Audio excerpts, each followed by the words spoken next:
Bonjour à tous et à toutes. Dans la tempête, je reviens vers vous avec une série de capsules. Ce sont des cours donc sur les microzymas que m'envoie gracieusement Alain Scoy. Voilà, donc le premier cours, ça sera sur Antoine Béchamp. Il est né en 1816, il est décédé en 1908.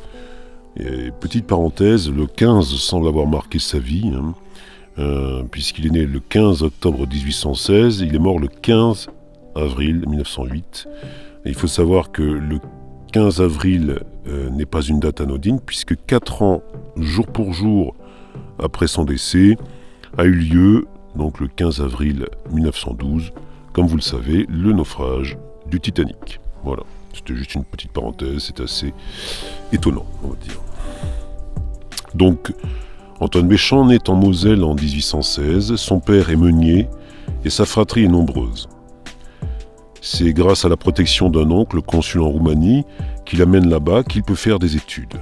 Il y fréquente le lycée de Saint-Sapsba à Bucarest, où il étudie le roumain, le français, le latin et le grec dans un premier temps. Puis il débute des études de pharmacie et obtient son diplôme à 18 ans. Il rentre en France après le décès de son oncle en 1834, il avait alors 18 ans. Aucun de ses diplômes n'est reconnu en France, et il a oublié en grande partie sa langue maternelle. Il n'est pas revenu en France depuis l'âge de 6 ans. Qu'à cela ne tienne, il se met au travail. Il s'inscrit à l'école supérieure de pharmacie de Strasbourg, tout en travaillant dans une officine de pharmacie à Benfeld. Il va être tour à tour agrégé en pharmacie, licencié S sciences physiques, docteur S sciences physiques, docteur en médecine. Il travaillera toute sa vie. Il a été tour à tour pharmacien d'officine à Strasbourg, professeur de physique et toxicologie de l'école supérieure de pharmacie à Strasbourg, professeur de chimie médicale et de pharmacie de la faculté de médecine de Montpellier, doyen de la faculté libre de médecine et de pharmacie de Lille, professeur de chimie organique et de chimie biologique à Lille. Sa passion, c'est la recherche. Sa thèse en doctorat sur les albuminoïdes a déjà été très remarquée. En 1852, il met au point un nouveau procédé de fabrication de l'aniline beaucoup plus économique. Béchamp oriente ses recherches sur les fermentations. Dès 1854, il démontre très vite que le phénomène de génération spontanée est impossible. Il s'oppose en cela à Pasteur et à beaucoup de savants de son époque qui cherchent de toute force à démontrer que l'on peut se passer de créateur. Alors qu'est-ce que la génération spontanée C'est une théorie qui prétend que la vie apparaît spontanément dès lors que certains éléments sont réunis.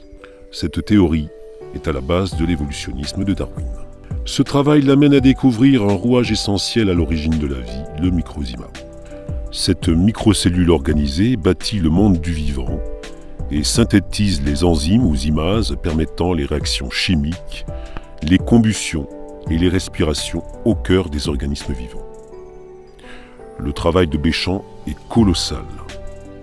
Chaque expérience est répétée au moins 50 fois dans des conditions identiques et 50 fois en variant les conditions. Par exemple, un peu plus d'oxygène, moins d'oxygène, un peu plus de protéines, un peu moins de protéines, etc. Il en observe les résultats sur des années.